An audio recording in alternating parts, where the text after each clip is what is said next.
Someone says, "Why is Jackal faster? Are they still there?" Okay. And can you ask them based on what? I wasn't aware that they were. Yeah, there's been some customer cars that have set some of the, well, I don't know what you want to call them. Everybody's calling them micro records, but these, they're given a configuration. Um, they've run some quicker times on some similar cars.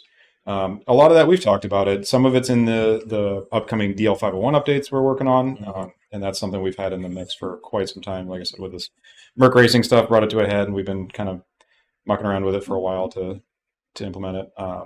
It's the differences are pretty small.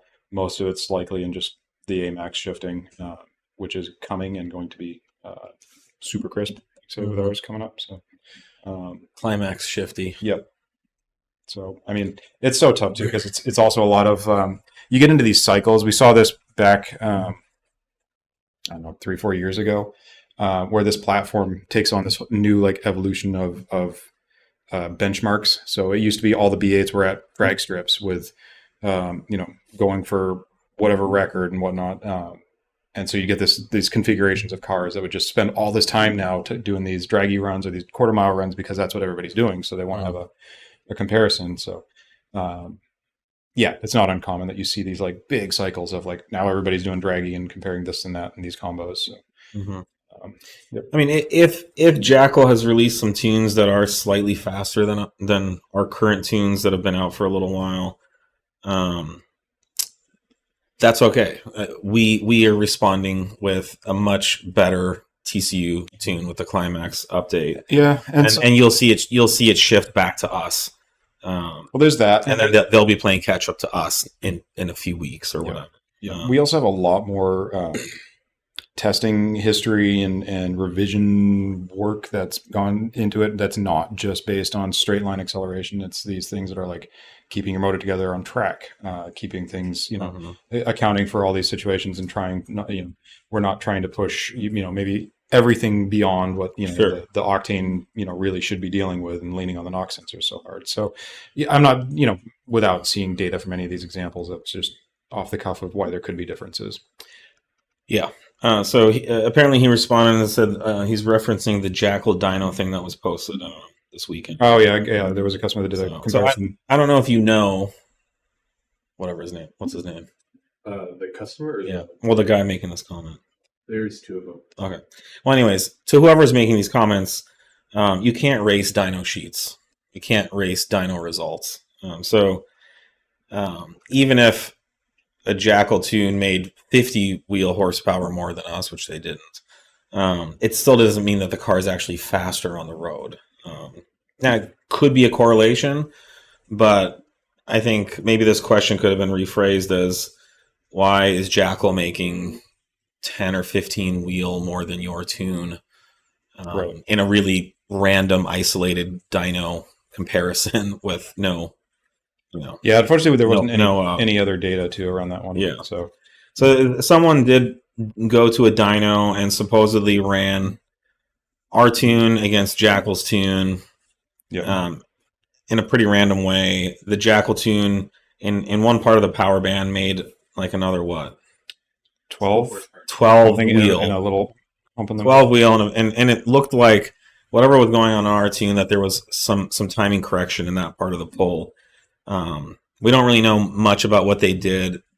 It's not definitive. I think most of the people who've seen it have said that the results are negligible. I think if it was flipped, we wouldn't be sitting here saying, yeah, our tune's better than Jackal based on that random dyno demonstration, whatever it was. Especially, it is so tricky too with such limited data. You have one little snapshot on a dyno that...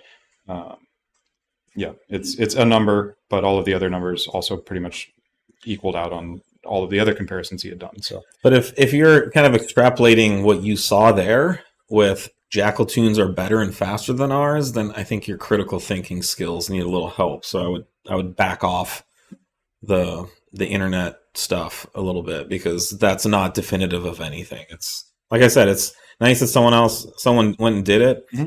I'm sure there's 30 more people who have R-Tune and Jackal Tune that could go to their local dyno and do it. I'm pretty sure the results would be all over the place.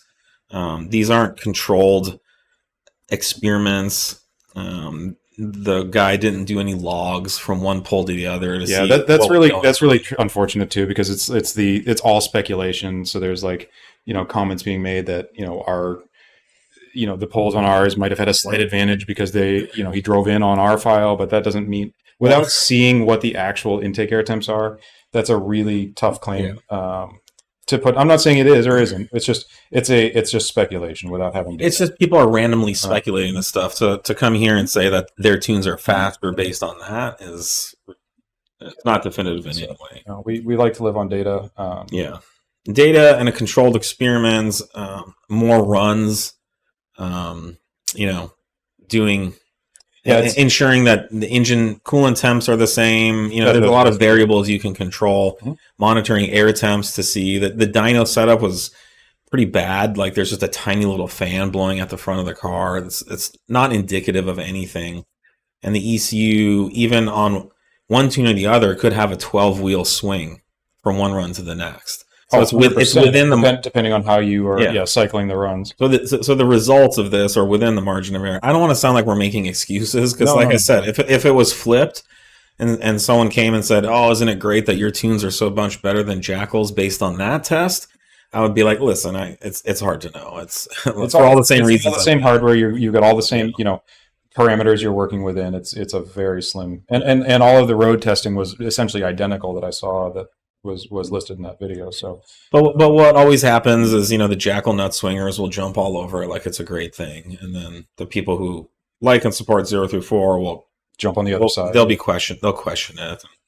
It's really political, honestly. It's kind of silly. So I think making a big deal over 12 wheel horsepower on cars that are making over 400 wheel, so I'm at 3% or less power. Again, it's within the margin of error. So. Anyways, it's nothing to get worked up about. If it does appear that Jackal has made some strides in some areas, and we're going to respond by, I don't know. We'll swing the pendulum again without data. There's nothing we would respond to on that. Not on that. We've got, like I said, the TCU stuff upcoming has been in the works for some time. I think that's going to be pretty substantial for a lot of these guys in the differences they are seeing. So we'll let that speak for itself once that rolls out. Yeah.